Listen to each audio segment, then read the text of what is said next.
ఇశ్రాయేలు స్తుతుల సింహాసనంపై ఆసీనుడైన ఓ మా పరమ తండ్రి, పరమందున దూతగణములు మీ ముందు ప్రణమిల్లి పరిశుద్ధులు పరిశుద్ధులు అని మిమ్ము కీర్తించుచుండగా, మీ మహత్వమును బట్టి మీ ఘనమైన పరిశుద్ధ నామమునకు స్తోత్రములు తండ్రి.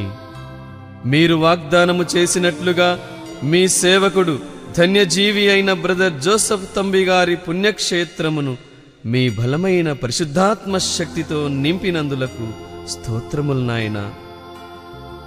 మీరు సృజించిన సృష్టిని రక్షించుటకు మీ ప్రియ కుమారుని మా కోసం ఈ లోకమునకు పంపియున్నారు. మీ అమితమైన ప్రేమకు మేమెంతో కృతజ్ఞులమై ఉన్నాము తండ్రి. ఈ పుణ్యక్షేత్రములో, ఈ పరిశుద్ధ స్థలములో అడుగుపెట్టిన ప్రతి బిడ్డను మీ కరుణగల కౌగిలిలో భద్రపరుచుకొనండి. నేను నీకు మార్గమును సిద్ధము చేయుటకు కొండలను చదును చేయుదును, ఇత్తడి ద్వారములను పగులగొట్టి వాని ఇనుప గడలను విరగగొట్టెదను అని యెషయా గ్రంథములో 45వ అధ్యాయము 2వ వచనములో చెప్పి ఉన్నారు తండ్రి. మీ ముందు సాగిలపడి మిమ్ము స్తుతిస్తూ మీ దరి చేరాలని ఆశపడుతున్న వారిని, అడ్డుకుంటున్న అపవాది దుష్ట క్రియల నుండి, అడ్డంకుల నుండి, భ్రమల నుండి, ప్రతి అంతరాయముల నుండి వారికి విడుదలను దయచేయండి తండ్రి. చీకటి తావులలో రహస్యముగా దాచియుంచిన నిధులను మీ వశము గావించెదను అని యెషయా గ్రంథము 45:3వ వచనములో చెప్పినట్లుగా, మీ దివ్య కుమారుని పరిశుద్ధ నామము యేసయ్యా అని పలికి మోకరించి ప్రార్థించే ప్రతి బిడ్డను సకల వ్యాధుల నుండి, సకల భారముల నుండి, సాతాను శక్తులు, చేతబడులు మొదలగు అపవాది ఉరుల నుండి, సముద్రములోని తుపానును, గాలి అలలను ఏ విధముగా గద్దించి శాంతింపచేశారో అదే విధముగా వాటినన్నిటినీ గద్దించి మీ బిడ్డలను రక్షించి మీ ప్రేమగల హస్తాలతో తాకి స్వస్థపరచండి.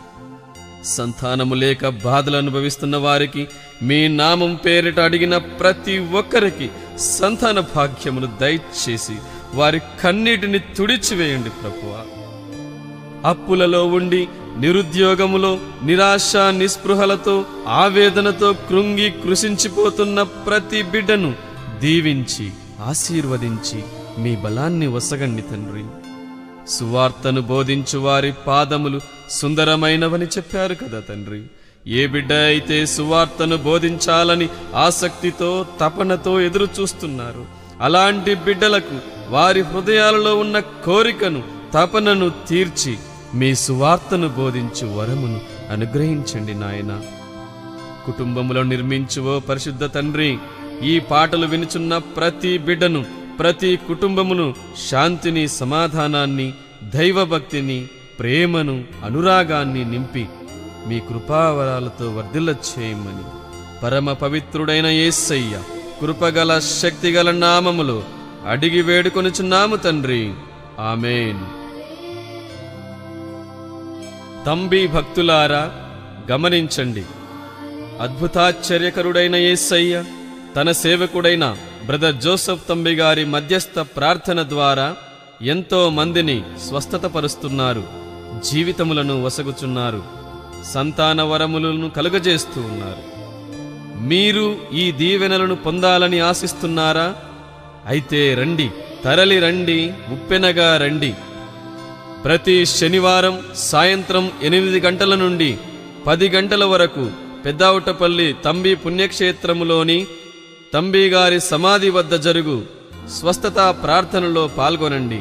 స్వస్థతలు, ఆశీర్వాదములు శనివారపు ప్రార్థనా సమయములో మీకోసం మేమందరము కలిసి ప్రార్థిస్తాం.